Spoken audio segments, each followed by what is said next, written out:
खबर आपको देंगे। NCCIA ने ऑनलाइन जुआ ऐप्स की प्रमोशन करने वाले 3 यूट्यूबर्स के खिलाफ मुकदमा दर्ज कर लिए हैं। नामजद मुलजिमान की गिरफ्तारी के लिए NCCIA की खुसूसी छापामार टीमें तश्कील दे दी गई हैं। मज़ीद जानेंगे।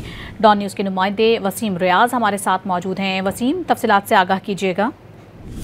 जी देखिए, नेशनल साइबर क्राइम एजेंसी है जिसने ऑनलाइन जुआ ऐप की प्रमोशन करने वाले यूट्यूबर के खिलाफ कार्रवाइयां जो है वो मजीद तेज कर दी हैं। मरूफ सोशल मीडिया इन्फ्लुएंसर इकरा कंवल उर्फ सिस्ट्रालो जी, नदीम मुबारक उर्फ नानीवाला और मोहम्मद हुसैन शाह के खिलाफ 3 मुकदमा जो है वो दर्ज किए गए हैं। तहकीकाती एजेंसी ने यूट्यूबर से इनका मौक़िफ़ जानने के लिए 3 मरतबा जो है वो तलब किया, लेकिन जानबूझकर तफ्तीश में ये लोग जो है वो शामिल नहीं हुए और उससे गुरेज करते रहे, जिसके बाद अब ये मुकदमा जो है वो दर्ज किया गया। तीनों अफराद पर इल्जाम है कि वो गैर कानूनी ऑनलाइन ट्रेडिंग एप्लीकेशन की तशहीर में मुलव्विस रहे, पाकिस्तानी अवाम को मुनाफे की लालच में डालकर इन ऐप्स में सरमायाकारी के लिए उकसाते और गुमराह करते रहे। अब इनकी गिरफ्तारी के लिए जो नामजद मुलजिमान है जिनके खिलाफ ये मुकदमा दर्ज किया गया है, इसमें मुद्दई स्टेट खुद बनी है और मुलजिमान की गिरफ्तारी के लिए साइबर क्राइम एजेंसी की तरफ से खुसूसी एक टीम भी तश्कील दी गई है।